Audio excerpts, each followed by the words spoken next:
Shalom dan selamat pagi Bapak Ibu Saudara yang saya kasih di dalam Tuhan. Sebelum kita memulai ibadah kita, sejenak kita memperhatikan warta jemaat kita minggu ini.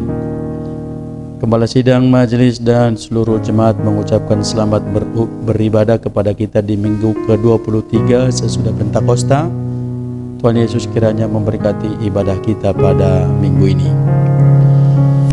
Jemaat yang berulang tahun dalam minggu ini, Gembala sidang, majelis dan seluruh jemaat mengucapkan selamat ulang tahun kepada Kelvin Aturdion Tabusan, Bapak Absaner Gultom, Ibu Lisba Pusunggu, Clara Latiska Aguina Lase, Jessica Krisnasari Sitorus, Sinta Novianti Sitorus, Santi Novianti Sitorus, Ibu Rinda Jelita Manulang, Laura Christine Sitompul, Novelina Lumban Tobing, Sediana Rikawati Siahan, dan Bapak Dharma Jaya Lase. Panjang umur, sehat selalu dan diberkati dalam segala doa dan harapan. Berita duka cita, telah dipanggil Tuhan ke pangkuannya Pak Surya Boru Samosir, ibu mertua dari Bapak Lambok Siregar, pada hari Rabu 4 November 2020 pukul 1 WIB di Medan, Sumatera Utara, tutup usia 75 tahun. Atas nama Gemi Sulagracia kami menyampaikan turut berduka cita. Kiranya Tuhan Yesus menghibur dan menguatkan keluarga yang ditinggalkan. Perjanjian dan pengumuman hendak menikah pada hari Sabtu 21 November 2020 pukul 11 WIB akan diadakan penandatanganan surat perjanjian dan pengumuman hendak menikah atau martupol Yuni Fitriana Magdalena Sidabutar, putri dari Bapak Asli Sidabutar, Ibu Hendy Manurung almarhum, anggota jemaat Gemi Sulagracia Tangerang, dengan Hizkia Edi Pasaribu, putra dari Bapak Horas Pasaribu, Ibu Palma Simamora, anggota jemaat Gereja Protestan Persekutuan Jemaat Khusus Gloria Medan. Kita doakan supaya cara ini dapat berjalan dengan baik. Persembahan dan persepuluhan. Pada hari ini kita mengumpulkan persembahan 2 kantong, kantong merah untuk kas gereja dan kantong biru untuk dana Natal.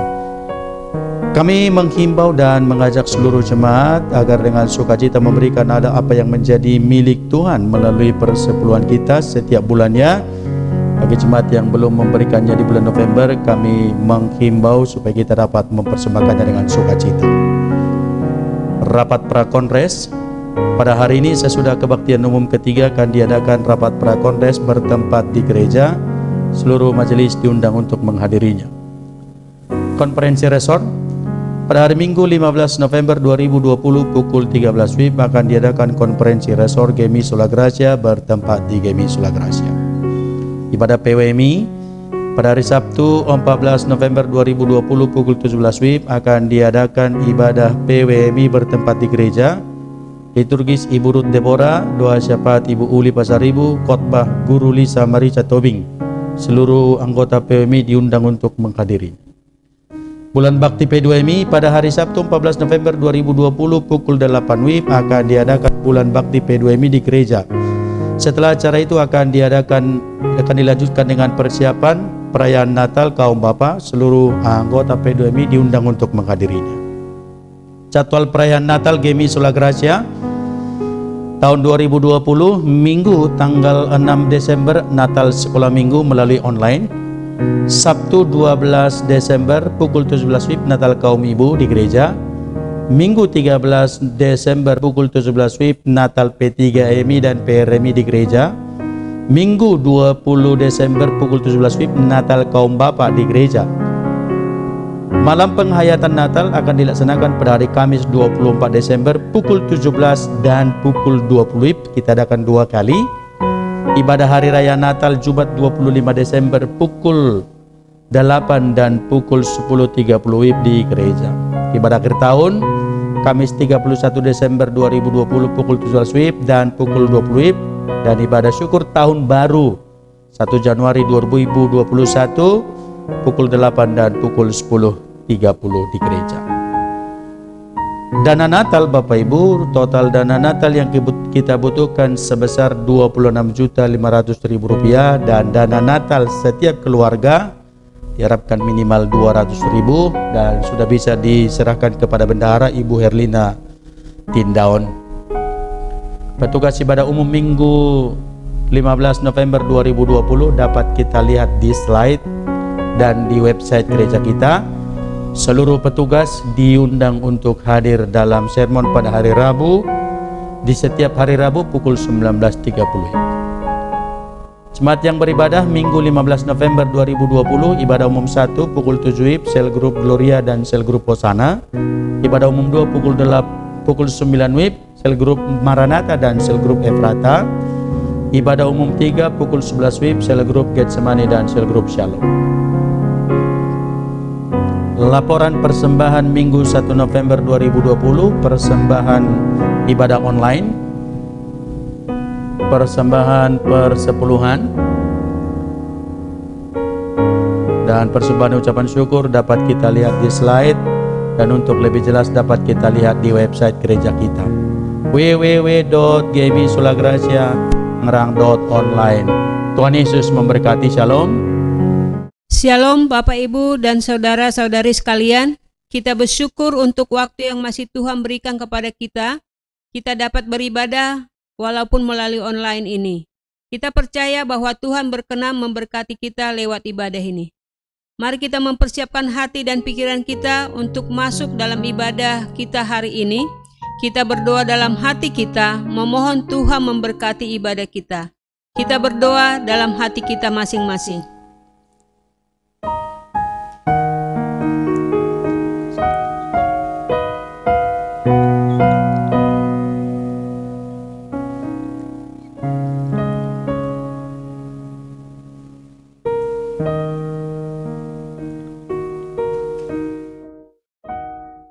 Amin.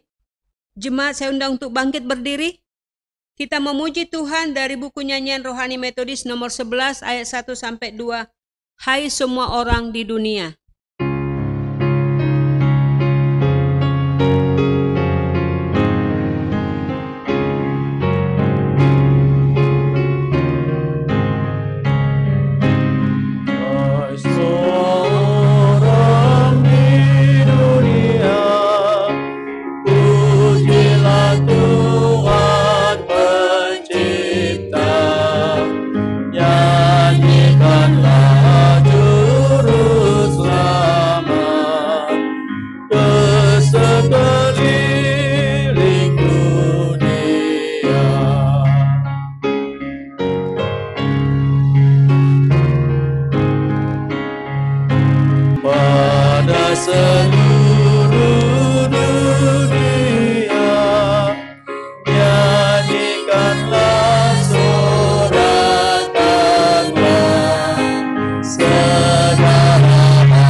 Betapa besarnya pekerjaan-pekerjaan-Mu ya Tuhan, dan sangat dalamnya rancangan-rancangan-Mu. Orang bodoh tidak akan mengetahui, dan orang bebal tidak akan mengerti hal itu. Amin. Pertolongan kepada kita adalah di dalam nama Allah yang menciptakan langit dan bumi, yang tetap setia memelihara ciptaannya. Turunlah kiranya atas kita sekalian anugerah dan sejahtera dari Allah Bapa dan dari anaknya Yesus Kristus, dan dalam persekutuan dengan Roh Kudus. Amin. Jemaat sepersilakan untuk duduk. Kita berdoa. Bapa kami yang bertahta di dalam kerajaan sorga, kami bersyukur Tuhan pada pagi hari ini kami bisa beribadah kepadamu.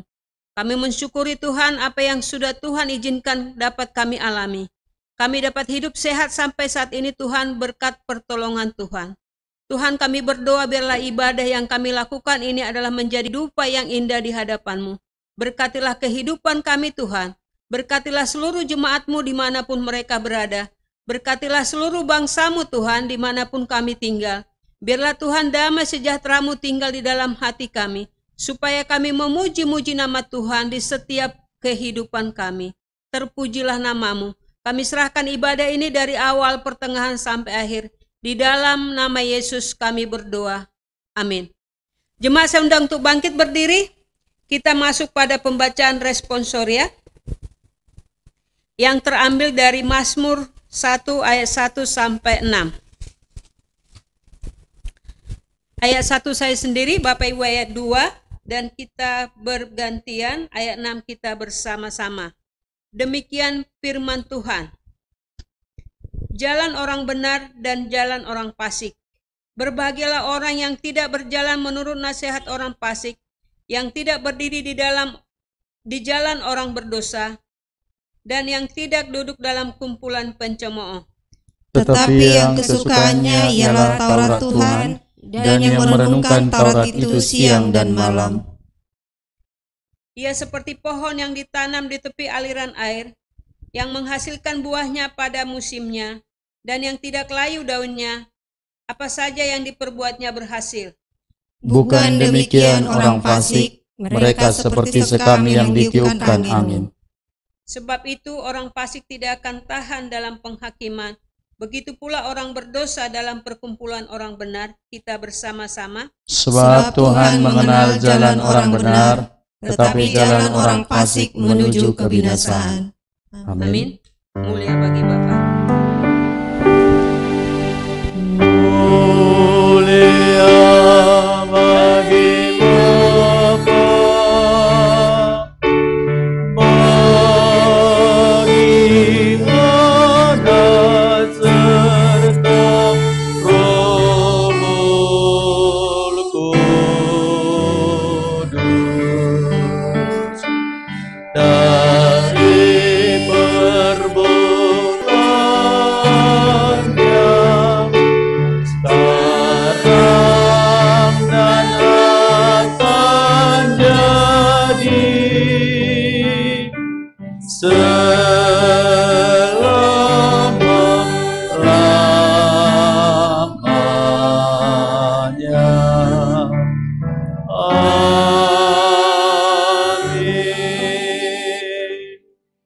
Bersama seluruh gereja dari segala abad dan tempat, mari kita mempersatukan diri dengan mengikrarkan iman kita, seturut dengan pengakuan iman rasuli. Demikian. Aku percaya kepada Allah, Bapa yang Maha Kuasa, Khalik langit dan bumi, dan kepada Yesus Kristus, anaknya yang tunggal Tuhan kita, yang dikandung daripada Roh Kudus, lahir dari anak darah Maria, yang menderita di bawah pemerintahan Pontius Pilatus, disalibkan, mati dan dikuburkan.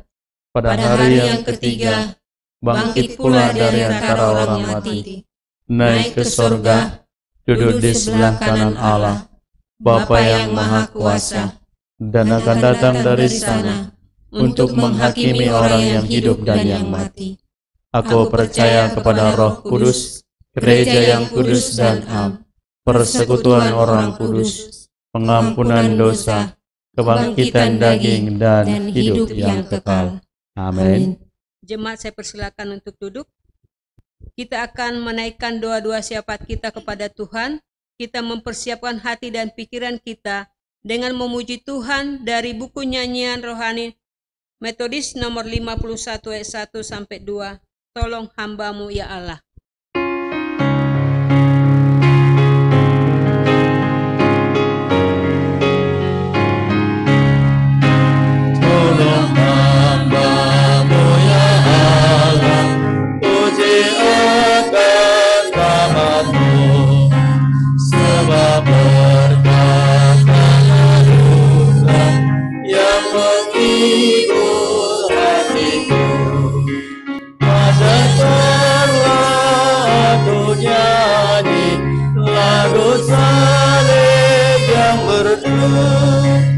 Haleluya, aku pegang kasih-Mu yang menebus. Sampai pada masa ini Tuhan peliharaku dengan berkenan hati, bukan akan sampai ke surga. Bila ku luar kandang dalam banyak bahaya, Yesus yang melepaskan dengan darahnya suci. Amin. Mari kita bersatu dalam doa. Bapa kami yang bertata dalam kerajaan sorga, kami bersyukur atas kasih dan pemeliharaan-Mu di sepanjang kehidupan kami. Hingga saat ini kami dapat melayani-Mu dan beribadah kepada-Mu dengan sukacita. Kiranya Engkau berkenan atas ibadah kami ini dan menjadi berkat bagi semua orang.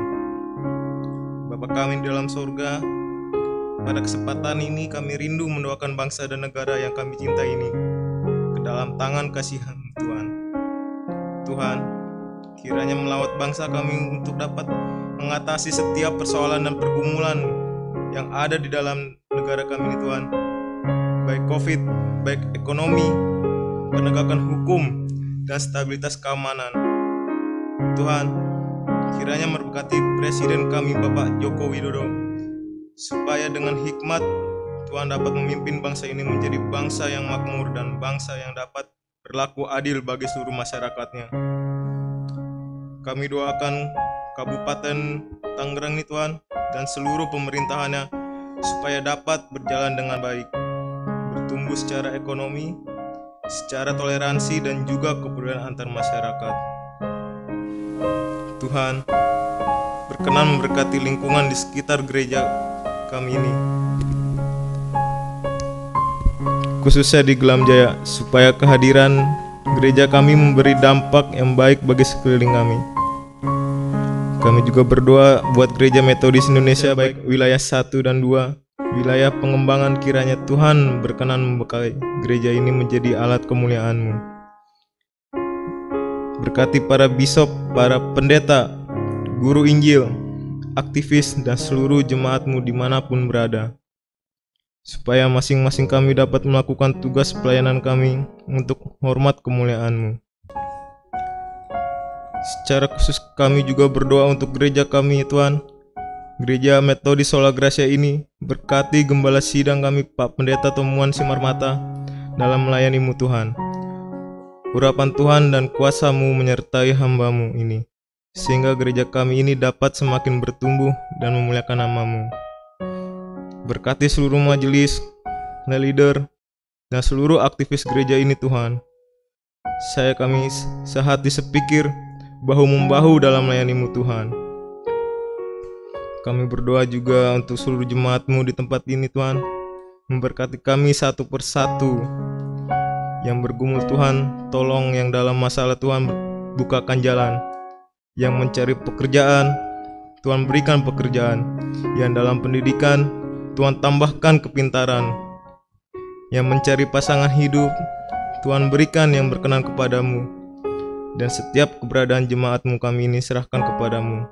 Engkaulah yang memberkatinya.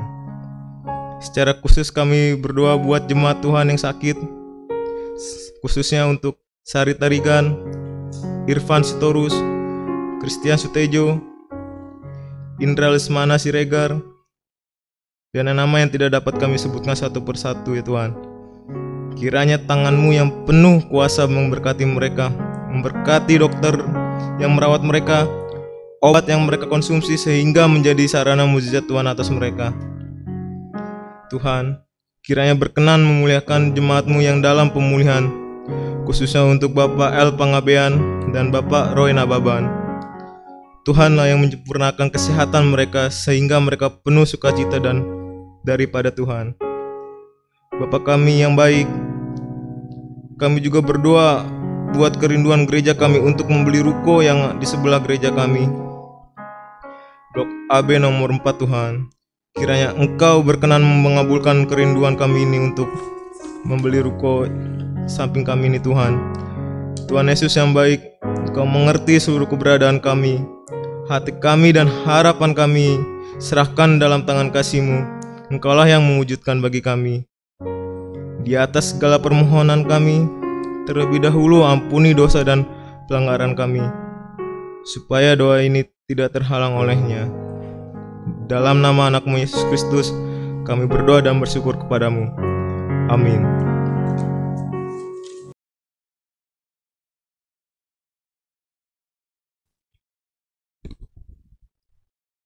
Kita akan memberikan yang terbaik kepada Tuhan melalui persembahan kita, baik persembahan persepuluhan, persembahan ucapan syukur, dan persembahan-persembahan lainnya. Sebagai nas firman Tuhan yang mendasari persembahan kita dengarkan firman Tuhan dari Maleakhi 3 ayat 10. Demikian firman Tuhan. Bawalah seluruh persembahan persepuluhan itu ke dalam rumah perbendaharaan, supaya ada persediaan makanan di rumahku, dan ujilah aku, firman Tuhan semesta alam.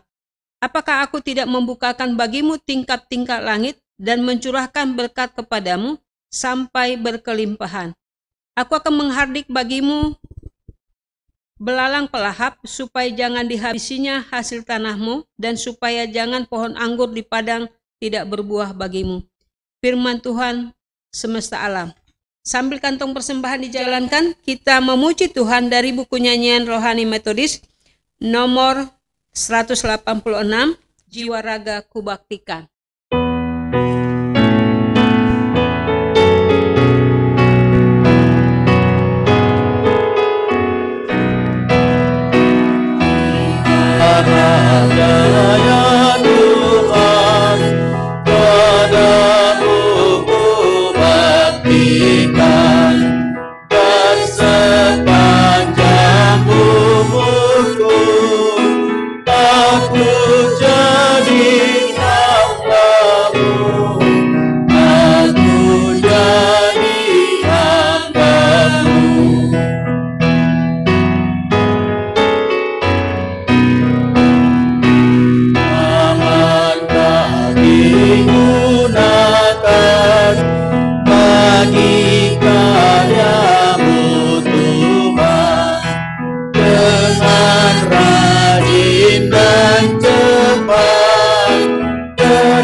Bapa kami yang bertahta dalam kerajaan surga, kami naikkan syukur dan terima kasih di hadapan-Mu atas berkat kasih anugerah dan pertolongan-Mu yang sudah menyertai kami.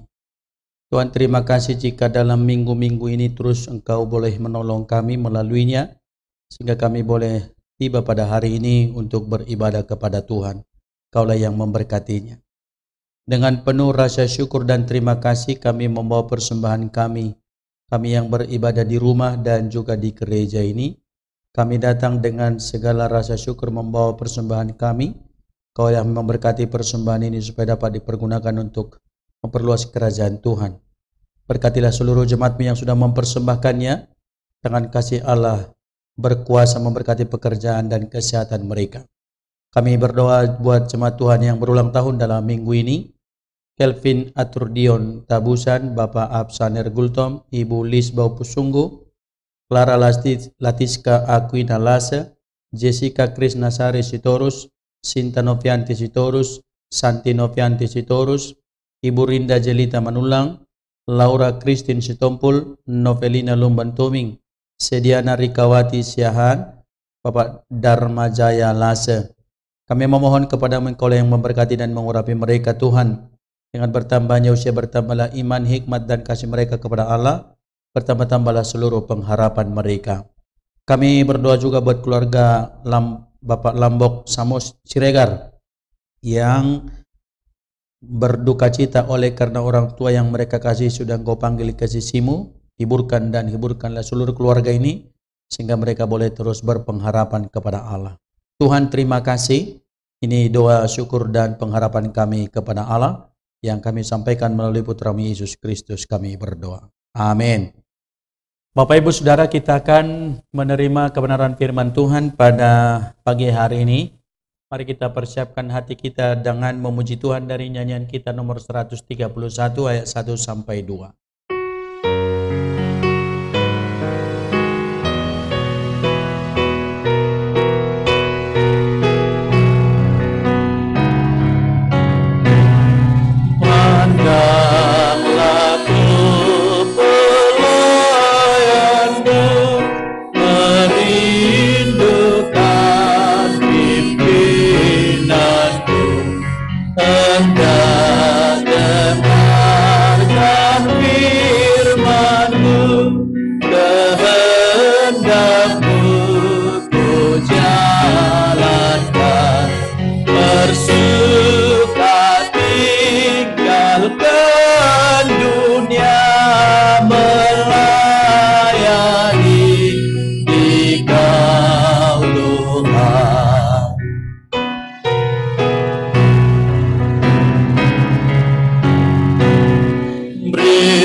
Kita berdoa.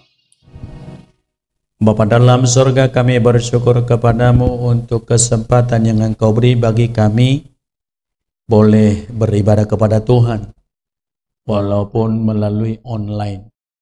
Namun kami sungguh menikmati persekutuan denganmu, kami sungguh menikmati hadirmu dan lawatan.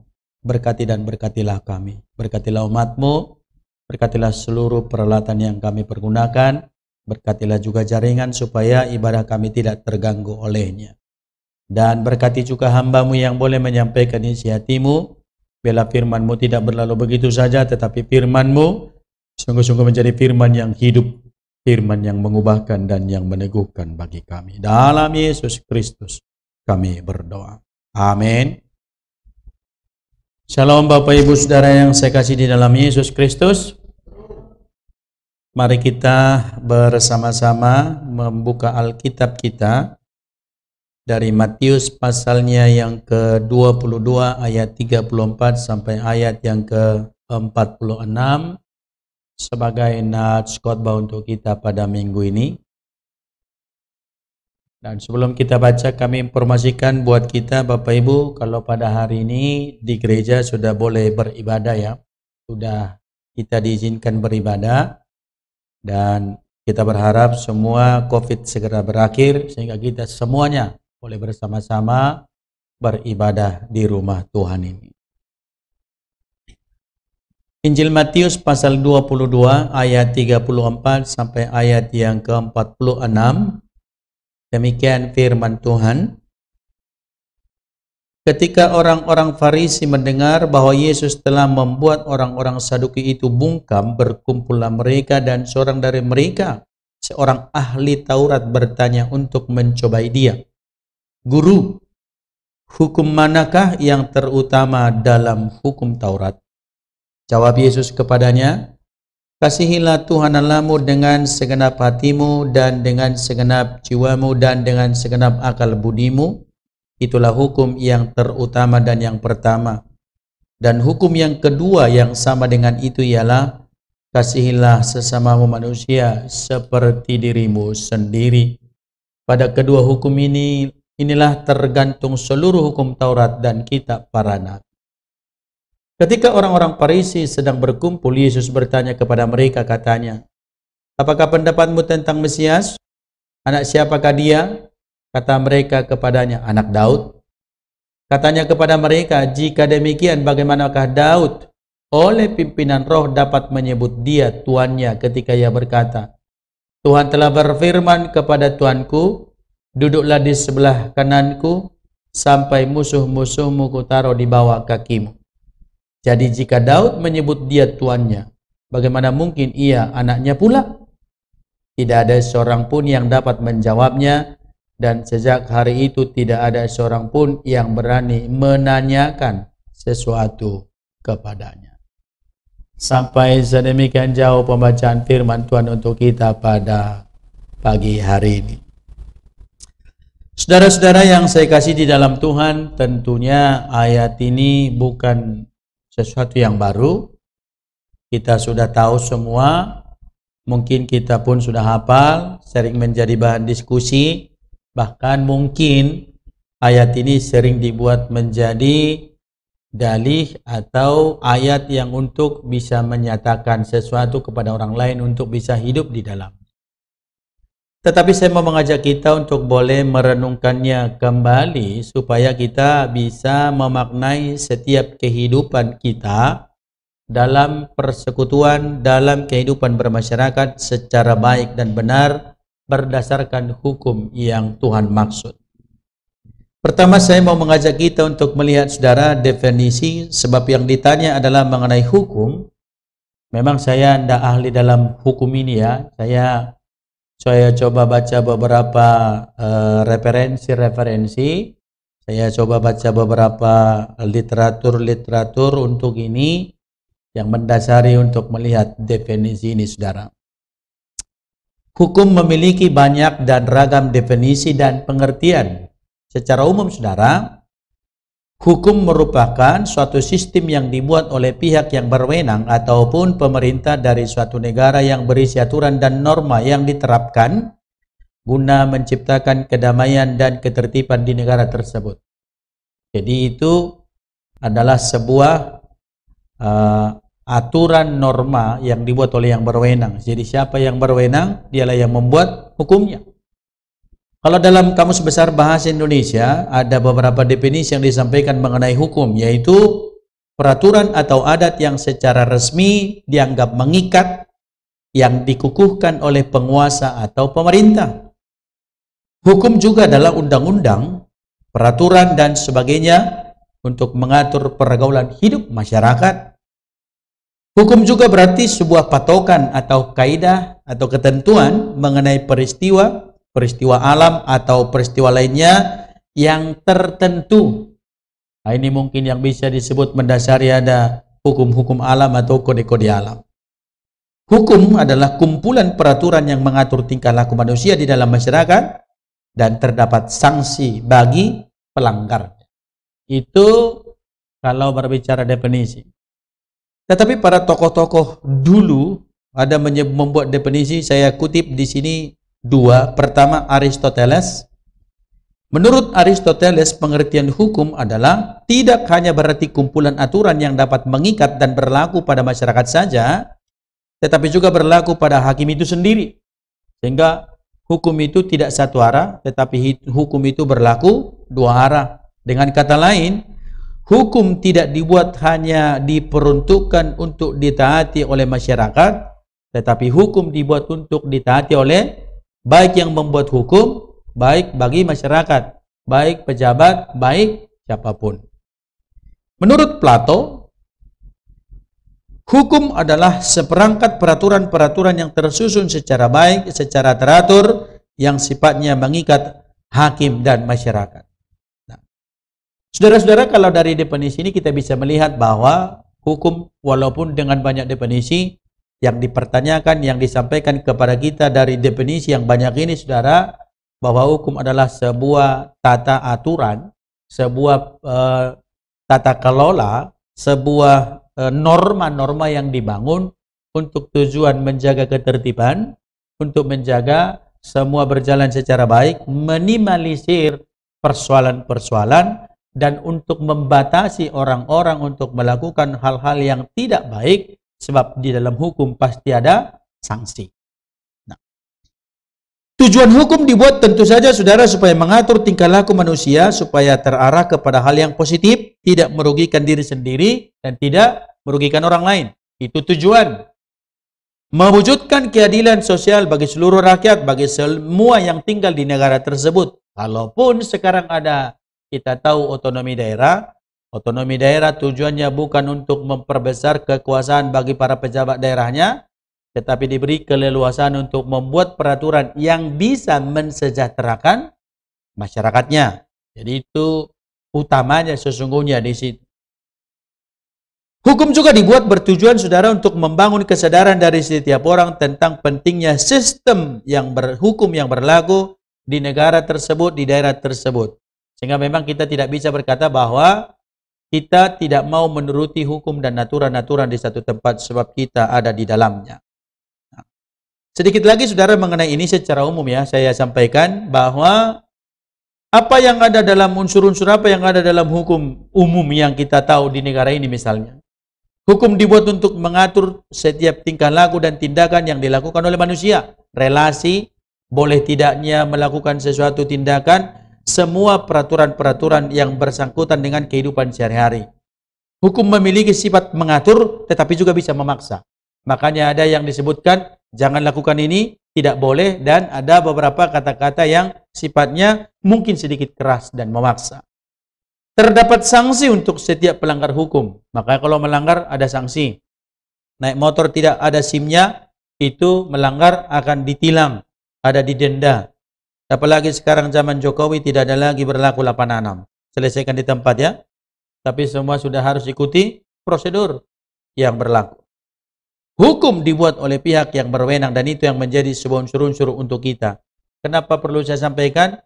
Kita perlu memahami dasar ini supaya kemudian kita tahu untuk melihat pada dasar hukum yang sedang Yesus bicarakan buat kita sekarang.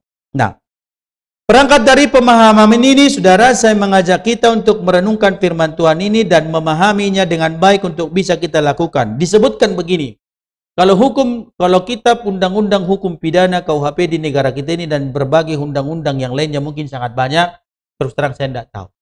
Saya nggak paham. Kalau dibilang pasal ini, saya juga nggak tahu. Hanya dulu pernah ingat pasal 33, setiap orang berhak untuk mendapatkan, bisa bebas untuk melakukan agamanya kan itu, memeluk kepercayaannya. Karena dulu kita ikut, sebelum masuk SMA itu ada pelajaran P4, GBHN, segala macam di situ selama 1 minggu. Jadi sesudah itu zaman sekarang tidak ada lagi. Itu yang tinggal sampai sekarang, yang lain hampir lupa. Paling kalau baca lagi. Maka kalau ada hukum dibilang ini, pasal ini, terus terang saya nggak tahu.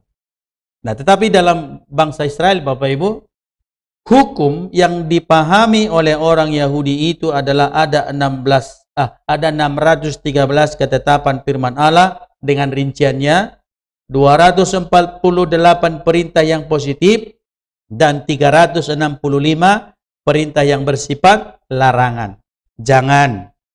Jangan perbuat bagimu patung, jangan berzina, jangan mencuri, itu contoh-contoh larangan-larangan. Itu contohnya. Jadi ada 248 perintah yang positif, ada 365 perintah yang bersifat larangan. Maka dari ke-613 hukum ini terangkum keseluruhan hal-hal yang terkait dengan tindakan manusia, relasi sesama manusia, terkait juga tentang larangan, anjuran, dan sanksi jika melanggar. Maka kalau ada kedapatan mencuri, tangannya dipotong. Kalau ada kedapatan berzina, dilempari batu sampai mati. Maka kalau ketika kita perhatikan, ketika Yesus diperhadapkan dengan seorang yang kedapatan berzina, maka kepadanya dibawa seorang perempuan, kan menurut hukum yang mereka tahu, bahwa itu akan dilempari pakai batu. Nah, pertanyaannya kan kemudian adalah berzina dengan siapa perempuan ini? Kenapa hanya perempuan itu yang diperhadapkan kepada sidang di tempat. Laki-lakinya mana? Maka Yesus bilang, siapa yang tidak berdosa lempar duluan. Nah, jangan-jangan sudah ada banyak yang ngintip itu perzinahan itu, makanya bisa ketangkap basah toh. Makanya Yesus bilang, ayo siapa yang tidak berdosa lempar dulu. Ternyata tidak ada yang berani. Dan Yesus pun bilang, aku pun tidak menghukum. Dalam hukum ini semua terangkum, saudara-saudara, bagaimana umat membangun relasi dengan Tuhan, bagaimana umat membangun relasi dengan sesama. Tidak dipisah hukum agama, tidak dipisah juga hukum untuk khusus untuk ini. Tetapi dalam 613 itu semua terangkum. Baik soal hubungan dengan sesama, baik soal bagaimana mau menikah, baik soal bagaimana mau mau dinyatakan seseorang tahir, baik mau menyatakan seseorang itu najis, baik bagaimana seseorang mau mempersembahkan korban, mau datang ke rumah Allah, semua ada di dalamnya. Semua sudah terangkum di situ. Nah, jadi kalau kita lihat misalnya, saya kasih contoh kecil Bapak Ibu, kalau kita lihat misalnya 10 hukum Taurat itu kan kalau bisa kita bagi dua. Hukum pertama sampai yang keempat itu mengatur relasi dengan Tuhan. Kita pertama kan jangan ada bagimu Allah lain, akulah Tuhan Allahmu. Jangan membuat patung, jangan menyebut nama Tuhan sembarangan. Kuduskanlah hari Sabat. Hanya 4 itu yang membangun, yang berbicara soal relasi dengan Tuhan. Lalu mulai titah kelima sampai titah yang ke-10, semua itu berbicara tentang sesama. Hormatilah ayahmu dan ibumu. Jangan membunuh, jangan mencuri, jangan berzina, jangan bersaksi dusta, jangan menginginkan istri orang, pembantu orang, harta orang, sapi orang, dan apa yang orang lain punya.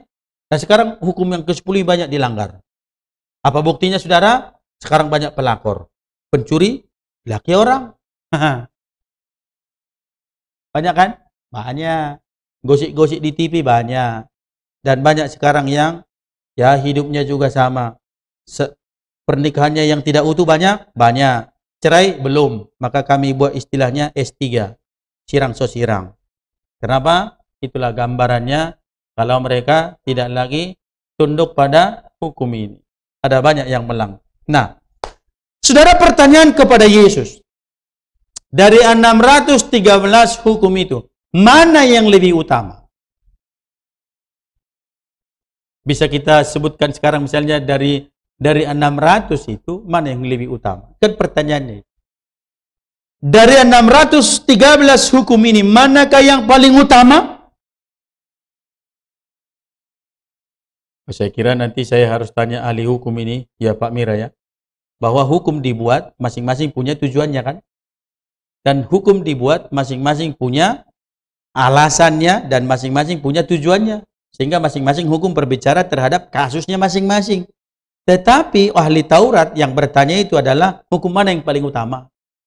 Sehingga kita tidak bisa berkata, walaupun memang ada satu keterkaitan hukum satu dengan yang lain, maka bisa ada dituntut orang pasal berlapis kan? Pasal A, pasal ini misalnya bisa dituntut dia. Karena ada pasal berlapis misalnya. Tetapi dalam hal ini sesungguhnya kita tidak bisa melihat dan merumuskan secara logikanya, ini yang paling penting dibanding yang ini. Sebab masing-masing mereka punya latar belakang, masing-masing mereka punya tujuannya sendiri. Sehingga kita tidak bisa mengabaikan satu lalu mengatakan ini yang paling penting. Kita perhatikan dulu saudara, disebutkan di sini. Ayat yang ke-35. Dan seorang dari mereka, ingat ya, seorang dari mereka itu adalah seorang ahli. Yang bertanya itu adalah seorang ahli Taurat, ahli hukum. Ahli hukum yang bertanya kepada Yesus bahwa dari semua hukum itu, sesama guru ini sekarang. Yesus kan guru. Ahli Taurat ini kan guru juga, punya murid mereka. Jadi ini akapar ilmu tinggi sekarang ini yang bertanya. Dan itu pertanyaan itu dirumuskan oleh Bapa. Ada persekongkolan saudara, ayat 34. Ketika orang-orang Farisi mendengar bahwa Yesus telah membuat orang-orang Saduki itu bungkam, berkumpullah mereka. Mereka siapa? Orang Saduki, orang Farisi, ahli Taurat, mereka semua kumpul. Merumuskan satu pertanyaan yang bisa menjebak supaya Yesus ini bisa didakwa. Merumuskan satu pertanyaan yang berharap jawabannya akan kepeleset. Merumuskan sebuah pertanyaan yang tidak memerlukan argumentasi supaya mereka bisa menyatakan Yesus salah. Kalau kau berdebat, mereka sudah tahu Yesus tidak akan bisa mereka lawan. Maka mereka membuat pertanyaan yang hanya jawabannya tunjuk satu atau antara ya dan tidak. Maka terhadap semua pertanyaan yang disampaikan oleh Yesus, oleh ahli Taurat kepada Yesus, mereka bertanya tentang 13 dan diharapkan bahwa Yesus menjawabnya satu. Mereka bertanya yang tentu adalah mereka yang sudah menguasai hukum, bukan yang tidak tahu hukum ya. Mereka sudah menguasainya, tetapi mereka hanya mengetahui dan tidak memiliki rasa tanggung jawab mengerjakannya. Mereka hanya tahu, tetapi tidak ada rasa memiliki terhadap hukum itu, supaya mereka pun itu tunduk kepadanya. Mereka tahu hukum, tetapi bagi mereka, bahwa itu berlaku bukan buat mereka, buat orang lain itu. Nah, ini bisa seperti khotbah pendeta. Waktu saya kecil, saya sudah pernah dengar ini sebenarnya. Tapi saya ingat sampai hari ini. Ada seorang pendeta ketika suatu hari berkhotbah, dia katakan, mau lorong bajumu dua, lihat tudunganmu ada. Kan gitu. Kalau ada bajumu dua, kasih temanmu satu. Kalau ada jasmu dua, kasih temanmu satu. Ternyata ketika pendeta itu khotbah, anaknya dengar. Tiba-tiba ada orang datang ke rumahnya, ditengoknya nggak punya baju, jelek pula bajunya. Anaknya ingat khotbah bapaknya di gereja, lalu buru-buru dia ambil jas bapaknya. Lalu dikasih ke pengemis yang datang ke rumahnya tadi. Baru beberapa minggu kemudian dia cari jasnya, dia cari kok tidak ada lagi. Itu pula yang paling bagus. Jas kesukaannya. Lalu dia tanyain istrinya, dia nggak tahu, ditanya anaknya. Lalu anaknya dengan polosnya ngaku, saya udah kasih sama orang. Kok kau kasih? Kan seperti khotbah bapak. Kalau kamu punya dua, kasih temanmu satu. Datang kemarin di sini orang miskin, pengemis, ku tengok nggak ada bajunya, ku kasih jas bapak yang paling bagus pula katanya. Tahu bapaknya bilang apa? Aduh nak, yang tuhita jamita itu ruas siri, gitu katanya. Khotbah itu bukan untuk kita itu, untuk mereka itu katanya. Nah orang Parisi juga sama. Saya nggak gitu ya. Kalau ada yang cocok jasnya ini ambil aja, nanti ganti yang baru.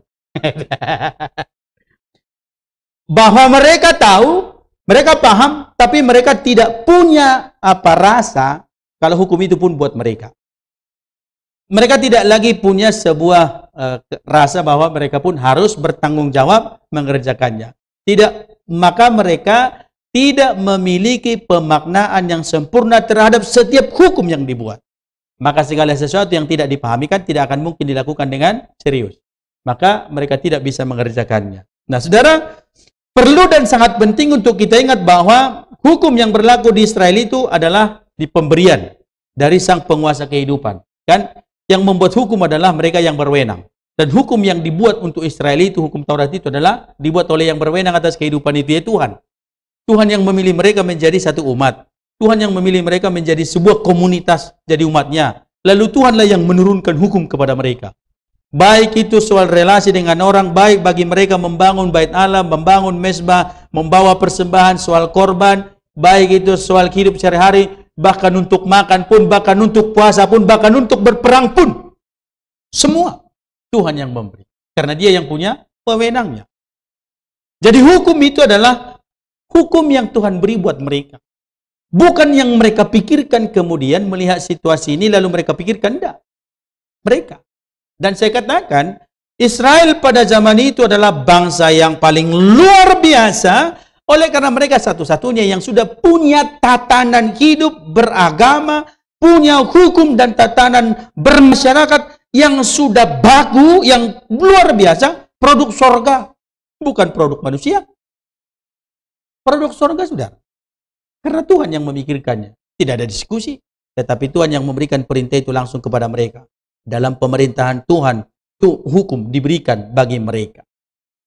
Maka bisa kita bayangkan, saudara, bahwa hukum ini diberikan oleh Tuhan kepada mereka, mengatur seluruh hidup mereka. Sebab Tuhan pun sudah tahu tujuan hidup mereka itu apa. Tujuan hidup Israel itu apa. Tujuan mereka hidup untuk apa. Tuhan sudah tahu. Maka Tuhan buat hukum yang bisa menuntun mereka mencapai tujuan. Tuhan buat aturan yang bisa menuntun mereka pada kualitas maksimal hidup. Tuhan membuat norma yang membuat mereka tidak sama dengan orang-orang dan bangsa-bangsa di sekitarnya. Maka menjawab pertanyaan itu tentu mudah bagi Yesus. Karena apa? Itu produknya Tuhan. Maka Yesus mudah menjawabnya. Dikutip Ulangan pasal 6 ayat 5 dan Imamat pasal 19 ayat 18. Ulangan 6 ayat 5 dikatakan, jawabannya adalah kasihilah Tuhan Allahmu dengan segenap hatimu dan dengan segenap jiwamu dan dengan segenap kekuatanmu. Kasihilah. Mana yang paling utama? Dia tidak memilih satu, dia tidak memilih nomor ini, nomor ini. Tetapi Yesus merangkum dan Yesus mengepres seluruh hukum itu dengan sebuah kalimat, kasihilah Tuhan Allahmu dengan segenap hatimu dan dengan segenap jiwamu dan dengan segenap kekuatanmu.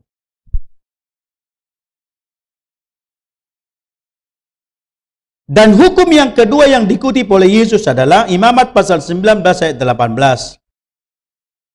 Kalau baca keseluruhan ayat 18 dikatakan, janganlah engkau menuntut balas dan janganlah menaruh dendam terhadap orang-orang sebangsamu, melainkan kasihilah sesamamu manusia seperti dirimu sendiri. Yang dua itu. Maka kalau saya katakan tadi, titah pertama sampai titah keempat itu adalah berbicara relasi dengan Tuhan. Titah kelima sampai titah ke-10 berbicara soal relasi dengan sesama manusia. Dan hukum itu di situ seluruhnya terang. Jika melihat saudara pada definisi di atas, di awal tadi mengenai pembuatan hukum, unsur di dalam hukum dan segala hal yang ada di dalamnya, maka jawaban terhadap semua itu adalah kasih yang utuh. Motivasinya adalah kasih. Unsur-unsur di dalamnya juga adalah kasih. Kasih menjadi alasan, kasih dasarnya, kasih menjadi motivasi, dan itu pun menjadi tujuan. Maka dengan tegas kita berkata, kasih kepada Tuhan tidak dapat dipisahkan kepada sesama manusia. Kita tidak boleh berkata aku mengasihi Tuhan, manusia tidak. Tidak bisa, saudara. Karena kasih terhadap sesama adalah perwujudan daripada kasih terhadap Tuhan. Relasi dengan Tuhan, relasi dengan sesama adalah perwujudan dari ketaatan akan hukum itu. Nah, itu juga berarti saudara bahwa hukum itu berbicara soal tindakan, bukan berbicara soal rasa. Kalau boleh kita buat istilah kalimat, hukum itu kan kalimatnya kalimat aktif. Ada perintah tadi kan, perintah larangan. Semua orang menuntut untuk memberi respon, menaati melakukannya. Maka hukum itu adalah sebuah tindakan, perbuatan, sikap. Bukan soal rasanya, rasa-rasanya enggak, saudara. Tetapi dia berbicara soal tindakan. Maka ketika berbicara soal hukum yang terutama, itu berbicara mengenai soal tindakan yang maksimal. Tindakan dan perbuatan itu adalah perwujudan daripada sebuah ketaatan kepada hukum itu sendiri. Hukum yang Tuhan sebutkan adalah kasih kepada Tuhan secara total dan kasih kepada manusia sama seperti diri sendiri. Kalau rumusannya Yesus bilang apa? Apa yang orang lain ingin perbuat bagimu, perbuatlah demikian. Supaya kita bisa memahami, saudara, bagaimana kita bisa mengasihi sesama manusia dan bagaimana kemudian saya mengasihi diri saya. Kalau kita mau tanya jujur, kalau Bapak Ibu melakukan dosa atau ketangkap basah melakukan kesalahan, maunya diapain? Dihukum. Atau kita maunya diampuni? Kita maunya diberi kelonggaran? Kita maunya diberi pengampunan? Setuju ya? Ya kalau memang itu keinginan kita, orang lain pun menginginkan hal yang sama. Bahwa kasihilah sesamamu manusia seperti dirimu sendiri. Apa yang apa maunya kita? Apa keinginan kita? Kalau kita memang ingin dihargai, hargailah orang. Kalau kita ingin memang mendapatkan sesuatu yang terbaik, ya lakukan sesuatu yang terbaik kepada orang. Kalau memang orang lain ingin menjadi temanmu, ya kau berteman dengan orang lain. Karena kan tidak mungkin dia mau berteman dengan kita, tapi kita tidak mau. Tidak bisa. Kasihilah Tuhan itu adalah hukum yang tidak bisa ditawar. Pokoknya tidak ada tawaran secara total. Lalu bagaimana perwujudannya terhadap kasihilah sesama manusia seperti dirimu sendiri? Bahwa kita melakukan segala sesuatu seperti apa yang kita mau dan kita ingini. Jangan egois, jangan maunya sendiri.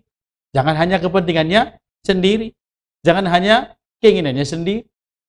Maka perwujudan kasih itulah yang sesungguhnya dilakukan oleh Yesus. Dia tahu bahwa manusia membutuhkan pengampunan itu, maka dia datang. Maka dia hadir di tengah-tengah dunia. Berbicara soal hukum yang utama dan yang terutama adalah bukan berbicara soal rumusan pemahaman pengertian semata, tetapi bagaimana soal ketaatan dan kerelaan untuk bertindak. Pertanyaannya adalah bagaimana kita mampu melakukannya. Bagaimana kita bisa hidup di dalam? Hal utama yang harus kita miliki adalah memiliki pemahaman, memiliki pengenalan yang benar tentang Tuhan dan Mesias sang pemberi hukum tersebut. Mengenal tujuan Tuhan, mengenal dasar panggilan Tuhan, mengenal segala tindakan dan perbuatannya dalam kehidupan kita. Tanpa kita mengenal Tuhan, dipastikan kita tidak dapat melakukannya dalam kehidupan. Jika kita tidak melakukan, jika kita tidak mengenal. Yang terjadi kalau tidak tahu, tidak mengenal adalah demo. Kan kemarin di Indonesia lagi sibuk soal demonstrasi Omnibus Law. Ya kan? Hukum. Omnibus Law. Nah, terjemahannya nggak tahu juga saya. Omnibus Law aja. Kenapa banyak yang demo? Karena banyak yang nggak ngerti. Tidak dipahami hukum itu secara benar. Sesudah dijelaskan, sesudah dikasih tahu, banyak yang bilang, oh, nggak baca dulu, nggak dipahami dulu, dituntut dulu, ribut dulu, kena gas air mata dulu, baru mikir. Baru mereka bilang, oh, nggak paham. Segala sesuatu yang tidak dipahami, segala sesuatu yang tidak dimengerti, bagaimana kita bisa melakukannya? Bagaimana kita bisa mengerti dan melakukan kasih Tuhan kalau kita tidak mengenal Tuhan? Bagaimana kita bisa berkata bahwa hidupku ini adalah kasih karunia Allah kalau kita tidak pernah merenungkan seluruh kehidupan ini adalah karena kasih Allah?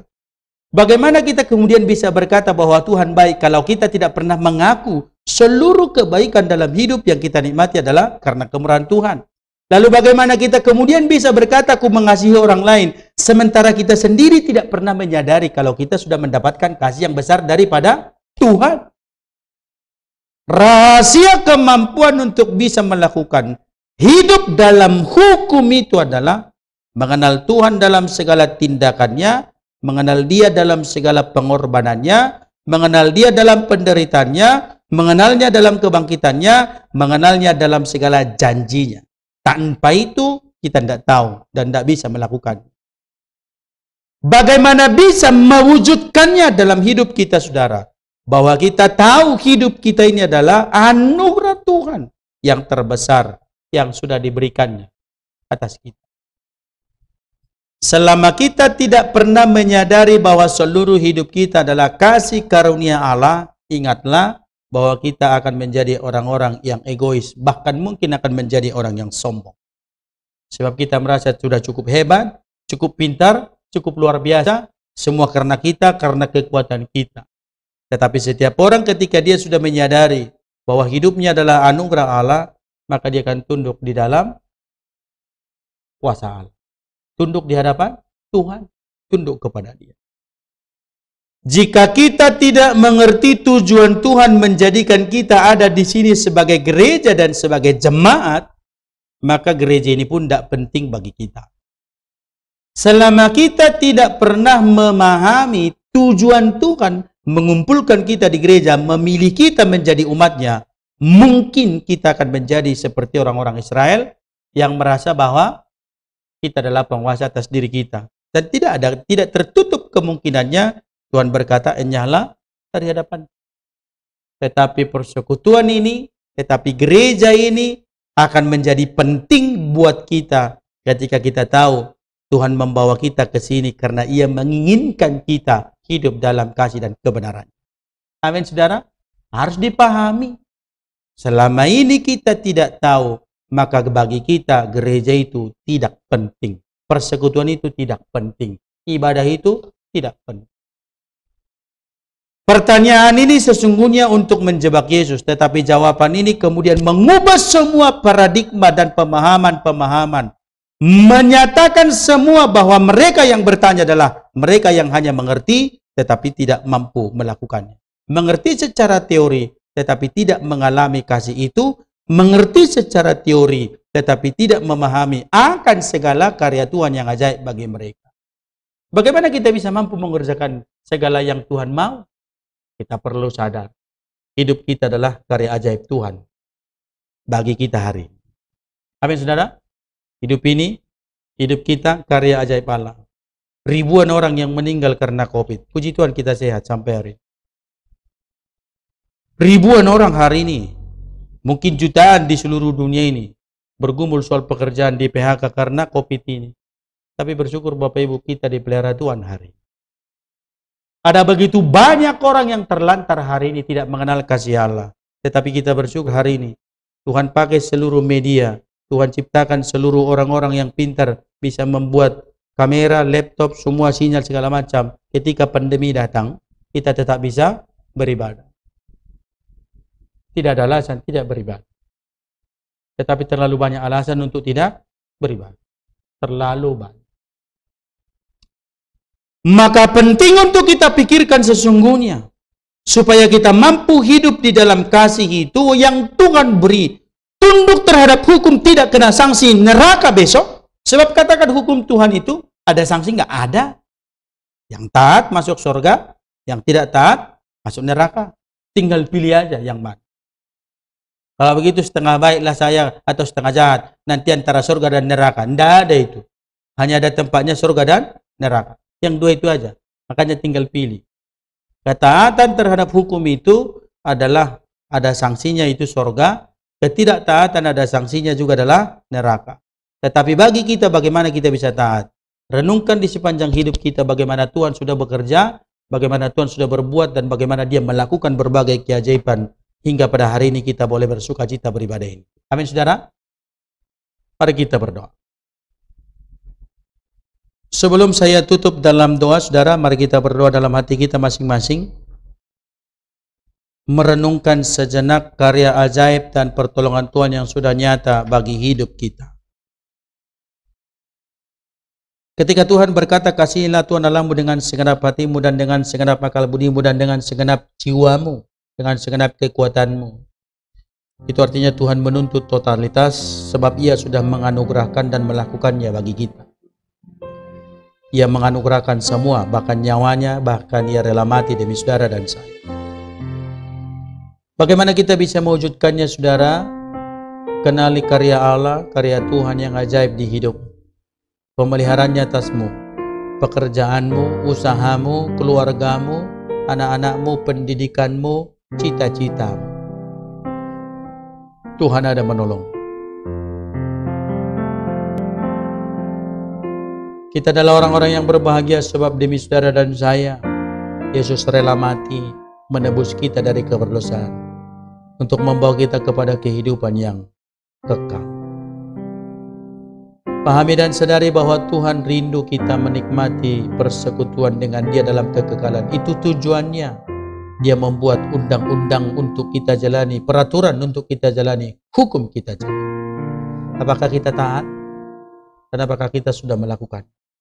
1 menit saudara kita berdoa dalam hati masing-masing.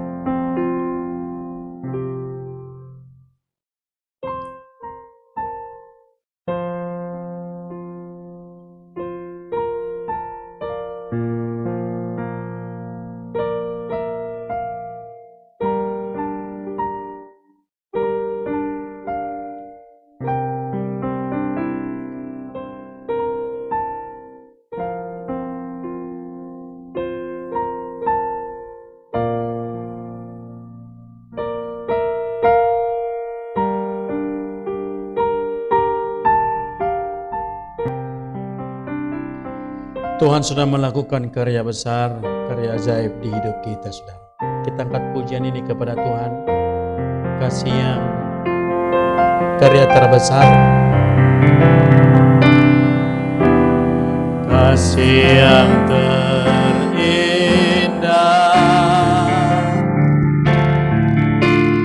hati yang mulia, hanya ku temukan di dalammu, Yesusku. Pujian dari hatiku, hatiku selalu di setiap waktu, selalu di setiap waktuku, tiada pernah berubah kasih-Mu, karya terbesar, karya terbesar dalam hidupku, pengorbananmu yang selamatkanku, Engkaulah harta yang tak ternilai, yang ku miliki dan ku hargai. Yesus, Engkau ku kagumi. Bapak Ibu sedang bangkit berdiri, kita akan pujian ini dengan sungguh-sungguh. Kita katakan sekali lagi, kasih yang terindah, kasih yang terindah, hati yang mulia, hanya ku temukan di dalammu, Yesusku. Pujian dari hatiku, hatiku, selalu di setiap waktu, di setiap waktuku, tiada pernah berubah kasih-Mu, karya terbesar, karya terbesar dalam hidupku, pengorbananmu yang selamatkanku, Engkaulah harta yang tak ternilai, yang ku miliki dan ku hargai. Yesus, Engkau bukan, sekali lagi katakan, karya terbesar dalam hidupku, pengorbananmu yang selamatkanku, Engkaulah harta yang tak ternilai, yang ku miliki dan ku hargai. Yesus, Engkau bukanku, Yesus, Engkau, Yesus, Engkau ku kagumi. Kita berdoa. Bapa dalam surga, kami naikkan syukur dan terima kasih di hadapan. Oleh karena sungguh Engkau sesungguhnya sudah menyatakan sebuah hukum yang ajaib bagi kami, hukum kasih, motivasi, alasan, tujuan untuk melakukan segala sesuatunya adalah kasih itu. Kasihlah yang menjadi pengikat di antara kami semua dalam persekutuan, dalam kehidupan dimanapun kami berada. Terima kasih Tuhan. Kami menyadari bahwa seringkali kami gagal melakukannya. Kami gagal mewujudkannya oleh karena keegoisan kami. Tetapi kami mau belajar untuk boleh mewujudkannya di dalam kehidupan kami. Tolonglah kami Tuhan. Tolonglah kami ya Bapa, tolonglah kami ya Yesus. Kasih-Mu, urapan-Mu, pemeliharaanmu sempurna bagi kami. Sehingga kami boleh hidup di dalam hukum yang Engkau beri, kasih yang Engkau nyatakan itu. Kami boleh mengasihi-Mu dengan sungguh-sungguh, dan kami mengasihi sesama kami sesuai dengan apa yang Tuhan taruh bagi kami.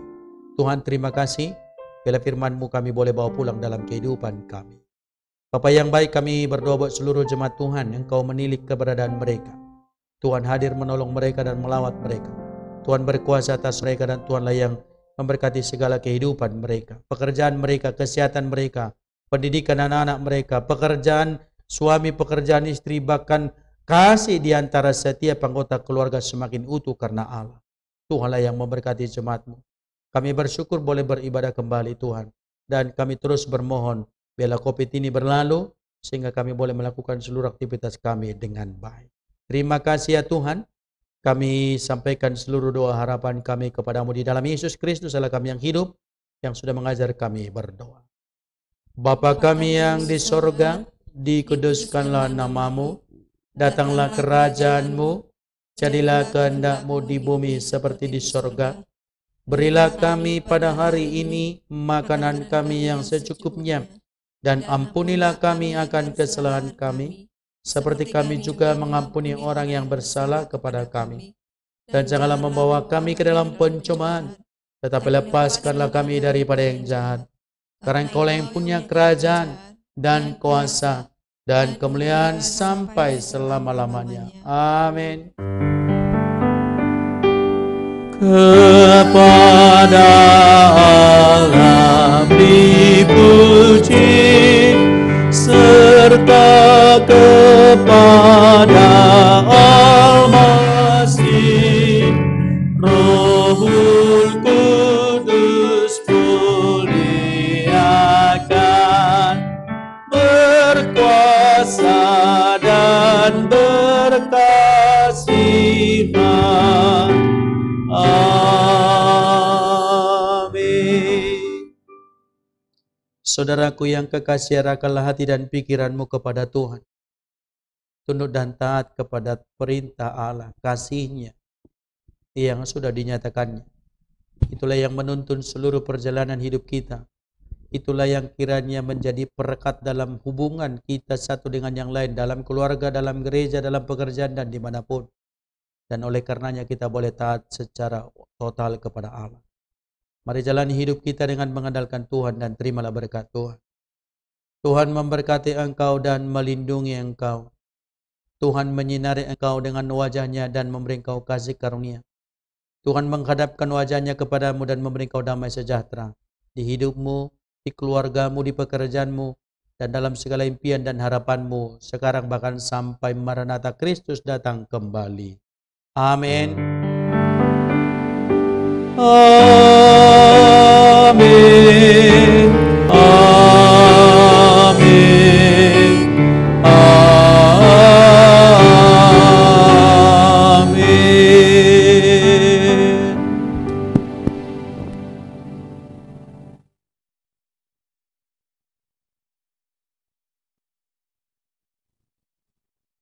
Amin. Shalom Bapak Ibu.